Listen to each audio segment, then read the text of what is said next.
Selamat pagi Bapak Tony, selamat pagi teman-teman. Pada hari ini kami dari kelompok 8 izin mempresentasikan hasil wawancara kami.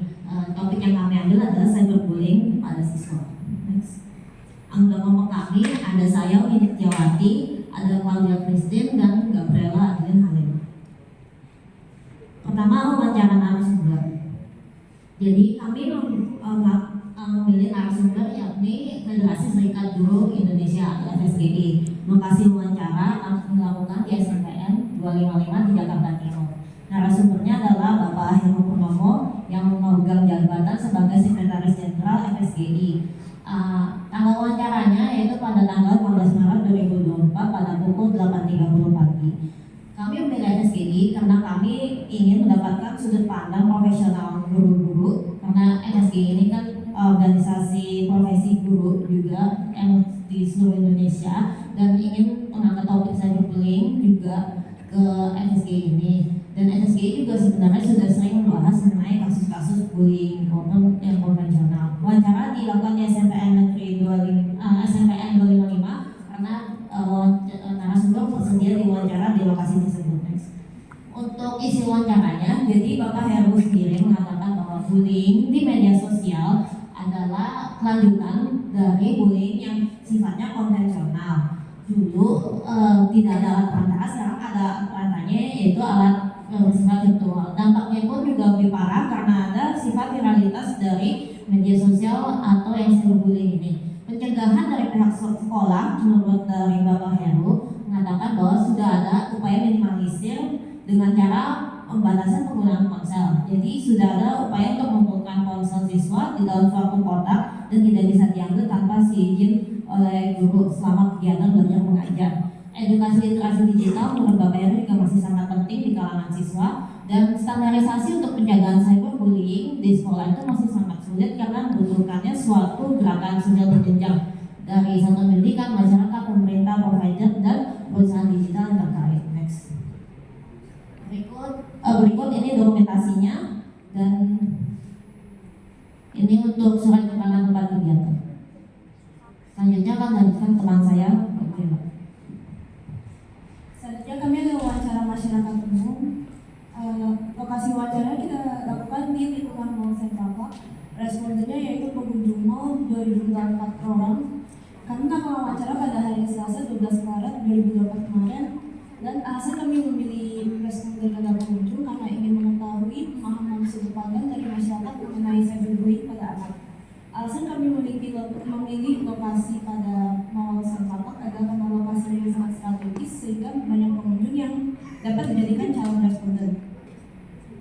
Berikut adalah hasil wawancara yang dengan masyarakat umum yang sudah kami rangkum. Yang pertama, masyarakat umum lebih mengetahui bullying konvensional daripada bullying online.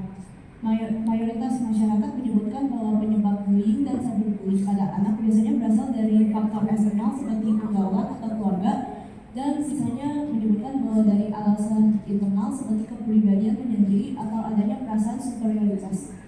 Menurut masyarakat, upaya untuk pencegahan cyberbullying anak dapat melalui dari sikap sadar diri dan melakukan dukungan ke anak-anak dengan cara mendidik mereka untuk mencegah bullying atau cyberbullying.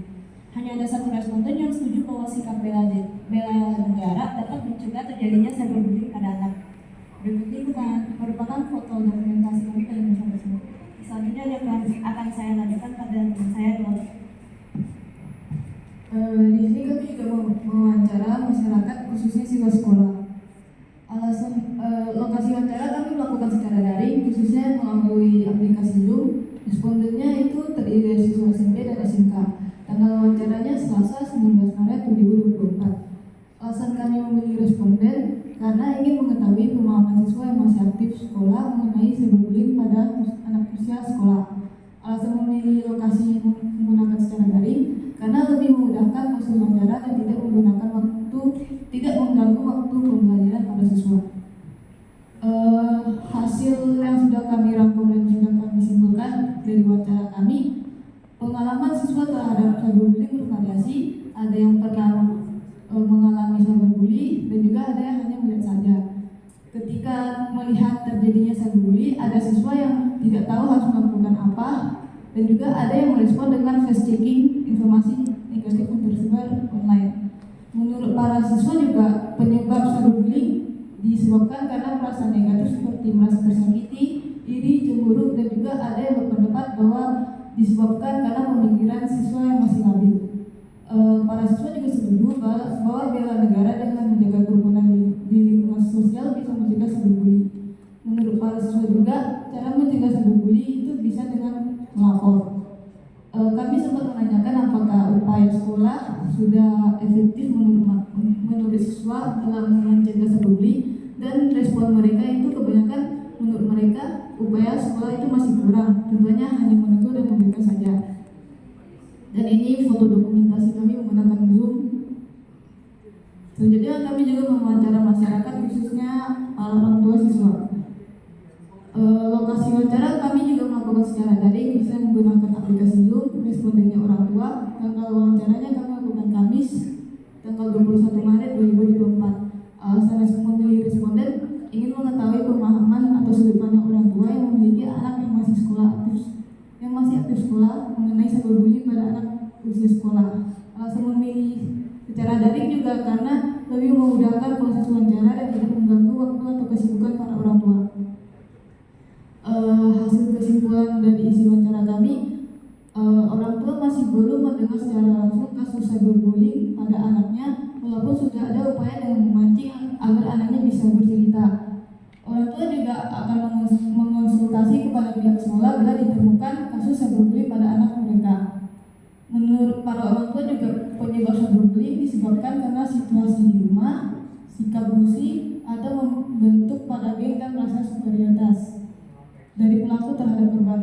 Sikap bela negara juga yang dibiasakan akan membawa perilaku yang menjaga kerukunan seperti perilaku tidak busi, sehingga bisa mencegah cyberbullying pada anak sekolah.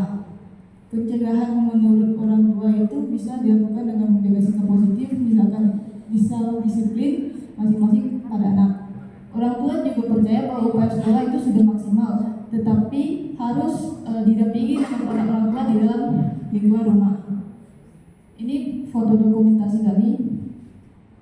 Kesimpulan dari ketiga wawancara kami dalam masyarakat, baik yang dalam masyarakat umum, siswa, dan juga orang tua, adanya disparitas antara orang tua, guru, dan siswa dalam upaya mencegah cyberbullying pada lingkungan sekolah. Upaya pencegahan dan penanggulangan cyberbullying pada anak memerlukan kerjasama dari berbagai jenjang atau beragam jenjang. Cyberbullying disebabkan oleh dua faktor internal, yaitu yang berasal dari dalam diri seperti yang tadi siswa katakan, bisa seperti iri hati, cemburu, dan juga rasa superioritas. Dan juga eksternal, yaitu yang berasal dari lingkungan seperti yang orang tua bilang, mungkin lingkungannya yang membuat dia seperti busi hingga membentuk geng. Dan akan ini terakhir kami ada pembagian kuesioner juga untuk topik cyberbullying pada siswa. Sudah kami sebar dari tanggal 22 Maret dan ditutupnya pada tanggal 24 Maret. Sudah ada 144 responden. Ini baru ada kami kumpulkan datanya, jadi belum kami ada grafik atau pengolahan data sama sekali. Seperti itu. Demikian presentasi dari kelompok 8. Mohon maaf bila ada kata yang salah atau kurang berkenan. Terima kasih.